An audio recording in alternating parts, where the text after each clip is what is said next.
First of all, I would like to thank Allah for the opportunity to be a junior assistant in highways department. என்னோட name Mohammed Hudhaifa.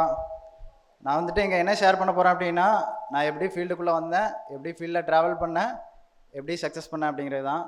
நான் வந்துட்டு 2018 வந்துட்டு BE mechanical engineering முடித்தேன்.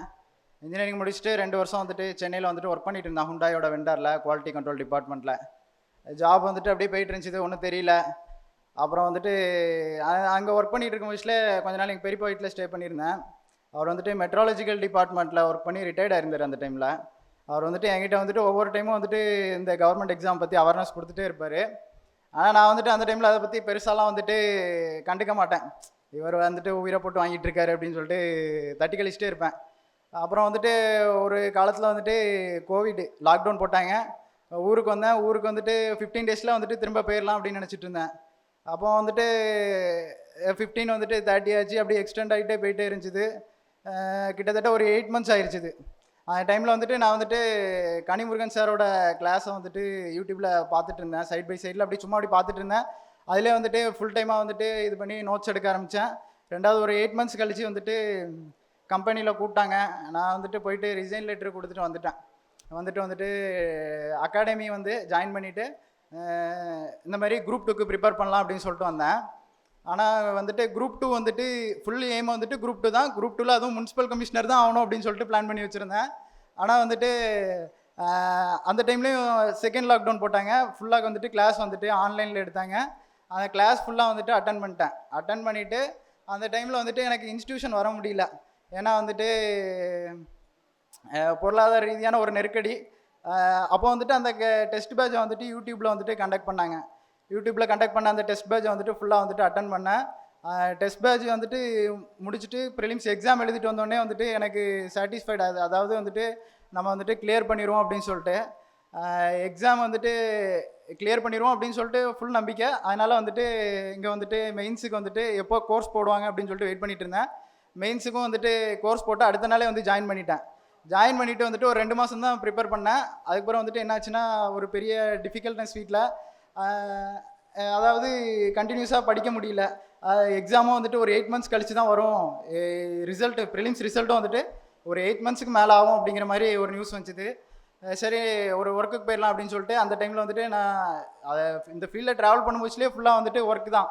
First வந்துட்டு ஒரு car service சென்டரில் work பண்ணிகிட்டு இருந்தேன். அப்புறம் ஒரு ஜுவல்லரி ஷாப்பு, அப்புறம் வந்துட்டு ஒரு டெக்ஸ்டைல் ஷாப்பில் ஒர்க் பண்ணிகிட்டு இருந்தேன். இப்படி ஒர்க் பண்ணிகிட்டே தான் படிச்சுட்டு இருப்பேன்.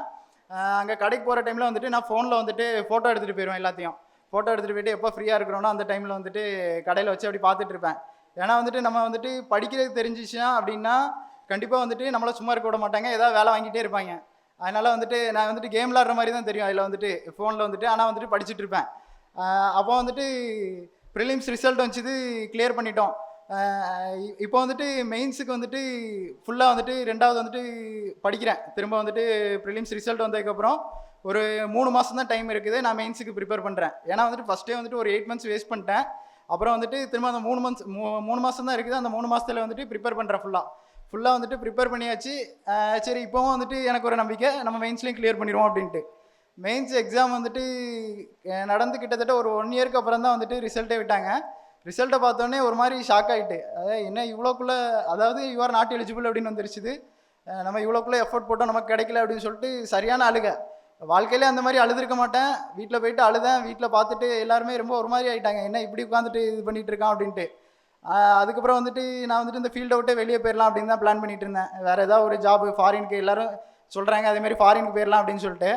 ஆனால் வந்துட்டு அந்த டைமில் வந்துட்டு எங்கள் ஊர் பக்கத்தில் முகமதியா மதர்சான்னு சொல்லிட்டு ஒரு இடம் உண்டு.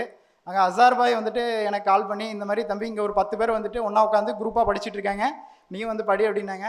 நான் இல்லைண்ணா என்னாலலாம் வர முடியாது, நான் வந்துட்டு வேறு எனக்கு புக் எடுத்தே கிட்டத்தட்ட 2 வருஷம் ஆயிடுச்சுது. இப்போ வந்துட்டு நான் வந்துட்டு எடுத்தேன்னா எனக்கு எதுவும் ஞாபகம் இருக்காது, திரும்ப 3 மாதத்துலாம் என்னாலாம் இது பண்ண முடியாது அப்படின்னேன். இல்லை, நீ வந்துட்டு உன்னோட ஃபுல் ஃப்ளெஜ்டாக உட்காந்து படி, கூலி வந்துட்டு அது இறைவன் கொடுக்குறது அப்படின்னு சொன்னார். சரி அப்படின்னு சொல்லிட்டு நானும் அந்த ஜாபை குவைட் பண்ணிட்டு வந்துட்டு ஒரு 3 மாதம் படித்தேன். அந்த டைமில் வந்துட்டு நான் வந்துட்டு காலைல 4:30க்கு எழுந்திருவேன். 4:30க்கு எழுந்திரிச்சிட்டு ஒரு நாளைக்கு கிட்டத்தட்ட 16 மணி நேரம் படிப்பேன். எனக்கு ஃபுல்லாக படித்ததுன்னா அந்த 3 மாதம் தான். கரெக்டாக ஒரு 110 நாள் இருந்துச்சு. அந்த 110 நாளுமே வந்துட்டு ஒரு நிமிஷம் கூட வேஸ்ட் ஆக்க மாட்டேன், அந்த மாதிரி தான் படித்தேன். அப்பவும் வந்துட்டு அங்கே வந்துட்டு காம்படிட்டிவ் எக்ஸாமில் உள்ள ஒரு தாரக மந்திரம் என்ன அப்படின்னா ஃபஸ்ட்டு வந்துட்டு படிக்கிறத தெளிவாக படிக்கணும், அப்புறம் வந்துட்டு டெஸ்ட்டு போடணும், அதை வந்துட்டு ரிவ்யூ பண்ணணும், அப்புறம் வந்துட்டு டிஸ்கஷன் பண்ணணும். இந்த 4 மட்டும் கரெக்டாக நம்ம ஃபாலோ பண்ணிகிட்டே வந்தோம்னா கண்டிப்பாக நம்ம அச்சீவ் பண்ணிடலாம். ஃப்யூச்சர் ஆஸ்பிரன்ஸுக்கு வந்துட்டு நான் என்ன சொல்கிறேன் அப்படின்னா, ஃபஸ்ட்டு விஷயம் வந்துட்டு உங்களோட கோலை வந்துட்டு யார்ட்டையுமே வெளியில் சொல்லாதீங்க. ஏன்னா வந்துட்டு நம்ம கோலை வந்துட்டு வெளியில் சொல்லும் போது என்ன ஆகும் அப்படின்னா நம்மளே ஆறுதல் தேடுற மாதிரி இருக்கும். எக்காரணம் கொண்டு கோலை வந்துட்டு வெளியில் சொல்லாங்க. ஏன்னா அப்போ வந்துட்டு நம்மளோட உள்ளே வந்துட்டு ஒரு ஃபயர் எரிஞ்சிக்கிட்டே இருக்கும், அச்சீவ் பண்ணணும் அப்படிங்கிற ஒரு இது. அப்புறம் வந்துட்டு செகண்ட் வந்துட்டு கான்ஃபிடென்ஸ், கன்சிஸ்டன்சி ரெண்டுமே இருக்கணும். கான்ஃபிடென்ஸ் இல்லைனாலும் ஒன்றும் பண்ண முடியாது, கன்சிஸ்டன்சி இல்லைனாலும் ஒன்றும் பண்ண முடியாது. நான் வந்துட்டு கொஞ்சம் டிலே ஆனதுக்கு காரணமே அந்த கன்சிஸ்டன்சி இல்லைன்ட்ட. நான் வந்துட்டு கொஞ்சம் படிப்பேன், திரும்ப வேலைக்கு போவேன், திரும்ப படிப்பேன், இந்த மாதிரி தான் இருந்துச்சு. அப்புறம் வந்துட்டு நீங்கள் வந்துட்டு எப்போ இந்த ஃபீல்டுக்குள்ளே வரீங்களோ அப்போ வந்துட்டு பொருளாதார ரீதியாக பிரச்சனை வரலாம், அப்புறம் வந்துட்டு மன ரீதியாக அவமானம் எல்லாமே வந்துட்டு வரும். ஏன்னா நான் ப்ரிப்பேர் பண்ண காலத்தில் வந்துட்டு என்னை வச்சு செய்யாத ஆளே கிடையாது. அதே மாதிரி வந்துட்டு ப்ரிப்பேர் பண்ணுறீங்க நீங்கள் அப்படின்னா ஒரு விஷயத்த படிக்கிறத தெளிவாக படிங்க, அதை வந்துட்டு 2வது டெஸ்ட் போடுங்க, டிஸ்கஸ் பண்ணுங்கள், ரிவ்யூ பாருங்கள் கொஸ்டினுக்கு. இதை மட்டும் கன்ஃபார்மாக எல்லாம் பண்ணிட்டு இருந்தீங்கன்னா கண்டிப்பாக சக்ஸஸ் ஆகலாம். தேங்க்யூ. சுரேஷ் IAS அகாடமி, வெற்றியின் முகவரி.